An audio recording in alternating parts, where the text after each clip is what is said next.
राजीव, मैं इस बीच आपके पास आ रही हूं क्योंकि यहां पर हम देख रहे हैं आरोप प्रत्यारोप का दौर तो हम देख रहे हैं लगातार और तेजी से आगे बढ़ता जाएगा। मुद्दों की शुरुआत हो चुकी है परिवारवाद से। अब ऐसे में यहां पर ये लड़ाई आगे किस ओर जाती नजर आ रही है? खास तौर से अरविंद केजरीवाल की एंट्री के बाद क्या कुछ फिजा बदली है, हम ये समझें, या फिर कुछ खास असर नहीं दिख रहा?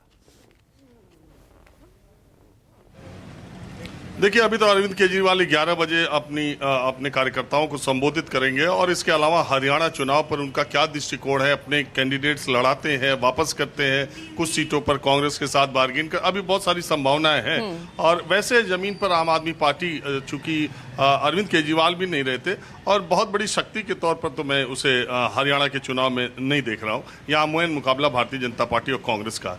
देखिए पूजा, जो परिवारवाद और भ्रष्टाचार की बात है, 2013 में जब प्रधानमंत्री पद के उम्मीदवार नरेंद्र मोदी जी हुए थे और उसके बाद जब उन्होंने इन दो मसलों पर हमला करना शुरू किया था, तो मैं हमेशा कहता हूं कि एक ताजी हवा के झोंके की तरह ये बातें लोगों को ठीक लगती थी। आप याद कीजिए, मनमोहन सरकार में जब राहुल गांधी के उम्र के थोड़ा आगे पीछे के 3 युवा मंत्री बनाए गए तो सारे लोग ये कहते थे कि कांग्रेस दावा करती थी कि युवाओं को खूब मौका दिया जा रहा है मंत्री परिषद में, नए लोगों को, लेकिन बाकी लोगों का मानना ये था कि ये युवा नेता के नाम पर नेता पुत्रों को आगे किया जा रहा है। और भारत की राजनीति में ये ट्रेंड शुरू हो गया है। छात्र संघों के खत्म होने की वजह से अब जो नए युवा नेता जो है तथाकथित, वो सारे के साथ, आप देखिए संसद में जीत करके 25 से 30 साल के बीच में जितने युवा नेता आए हैं उसमें 95% किसी न किसी नेता के पुत्र और पुत्री।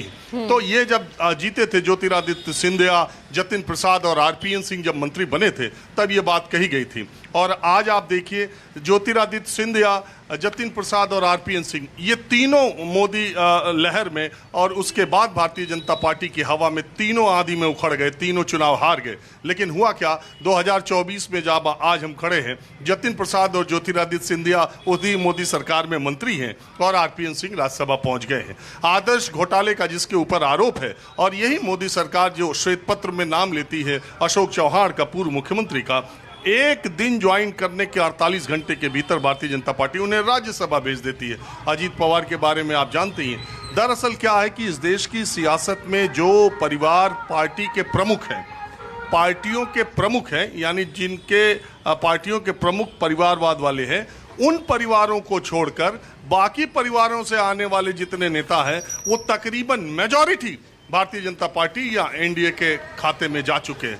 तो भ्रष्टाचार और परिवारवाद के आरोपों को जो मुख्य है पार्टी के मुखिया, उनके अलावा जिन जिन पर ये आरोप लगाया, चस्पा किया जा सकता था, वो ज़्यादा के ज़्यादा पाला बदल करके आज बीजेपी के हिस्से में आ गए हैं। तो इसलिए अब ये बातें, अगर आप हरियाणा की राजनीति की बात कीजिए तो हमेशा 3 लाल की बात होती है। आप देख लीजिए तो 3 लालों के परिवार आज कहाँ हैं? भजन लाल का परिवार भारतीय जनता पार्टी में है, कुलदीप बिश्नोई, भव्य बिश्नोई, वो भारतीय जनता पार्टी में, बंसी लाल की पुत्रवधू जो कैबिनेट मिनिस्टर थी कांग्रेस की सरकार में, वो भारतीय जनता पार्टी की राज्यसभा सांसद है, उनकी बेटी कांग्रेस से सांसद थी, इस बार बीजेपी से विधायक का चुनाव लड़ रही है। देवीलाल की फैमिली में, देवीलाल के पोते को भारतीय जनता पार्टी ने 4.5 साल तक डिप्टी सीएम बनाकर रखा और उनके मंत्री बनाकर रखा। तो सारे लालों के परिवार तो भारतीय जनता पार्टी ने पुष्पित और पल्लवित कर दिए और हरियाणा में परिवारवाद की बात की जा रही।